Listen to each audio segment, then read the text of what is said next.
All right, so for today's activity, we're going to be doing a scrambled sentence for Thanksgiving. So scrambled sentences are my favorite because they teach us the sentence structure. So this is going to be for sentence study.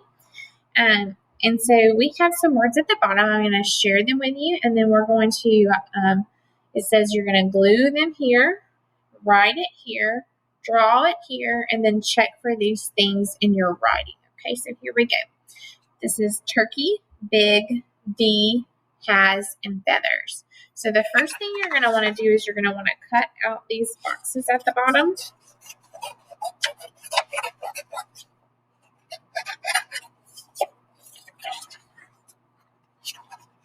Yeah.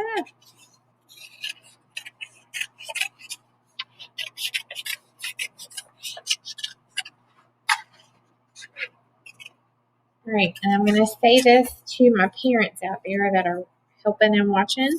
I know it takes a long time to cut, and I know that it can sometimes be frustrating, especially when kiddos cut the wrong things. However, it is very important for fine motor skills for you to let your children cut, supervised, but cut and practice using those scissor skills so that they're not behind on their fine motor skills. That helps develop them. So let them cut out their letters or their words. Right, so we have the turkey, big, feathers, has. Right, so what do you think the first word I'm going to glue down in my sentence is going to be? I'm going to put some glue right here where my sentence goes so we can glue down the first word. What do you think the first word's going to be?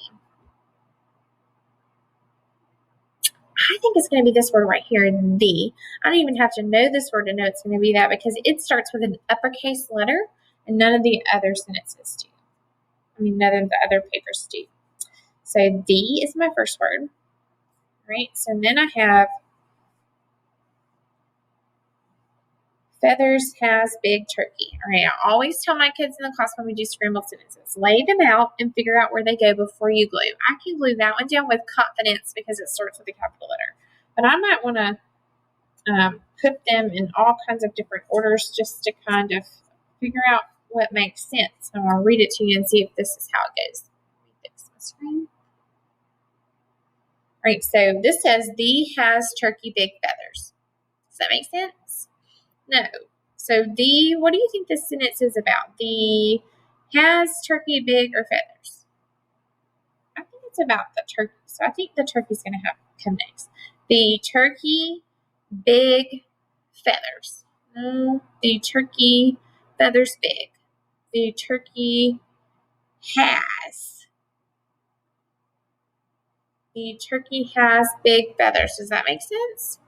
Yeah, it does. So I'm going to glue down these sentences or these words in my sentence in the order they go. The turkey has big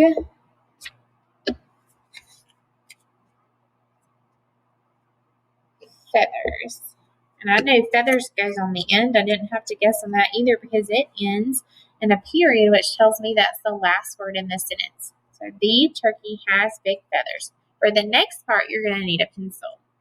All right, for this part, you're going to write this sentence just as you see it. You're going to have to make sure that it starts with a capital letter, that it ends with that punctuation mark, which is a period, and that you have finger spaces between each word. Because if I didn't leave the finger space, it's going to look like all my words are together and it's one big, huge word, and that's not what we want. So here we go. We're going to write the as a capital T, an H, and an E. Remember, D is a sight word we've been working on in our sight word book, so you should know that. I'm going to use a finger, and I'm going to space between D and the next word, which is turkey.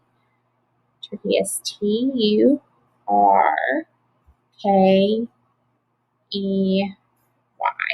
Right, so you might have to pause me so you can write this a little slower.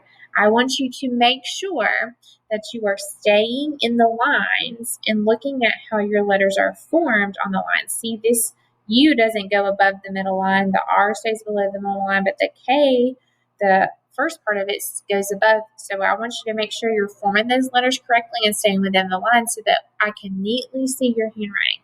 Right, you're going to leave a space, and then you're going to go to the next one, which is the word has. All right, and then you're going to have another space, and that is the word big.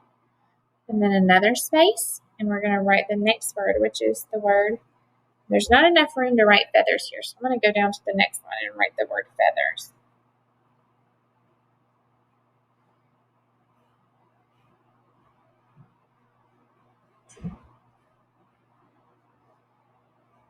All right, so here's the word feathers. And then at the end of the word, you're going to put a punctuation mark, which is the period, because it's a telling sentence. It's going to tell me what is happening with the turkey. The turkey has big feathers.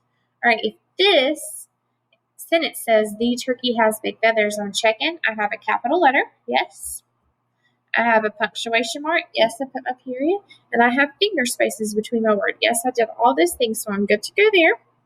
And then in this box, what do you think I'm going to draw? If my sentence says the turkey has big feathers, am I going to draw a pig? What about a pumpkin? I'm going to draw a turkey, and what is my turkey going to have? Really big feathers. So I'm going to draw my turkey. Here's a body. Here's my turkey head. He has a beak. He has some eyes, and I'm going to draw some really huge feathers on my turkey. And give him some little legs and a little waddle. Or rattle, however you say that. And then I'm going to color him, okay? So my turkey has big feathers. He matches my sentence. My sentence is glued in correctly. Once you color him, you're going to take a picture of your scrambled sentence put back together, and you are going to put it in on Seesaw. I can't wait to see your creation, guys. Bye.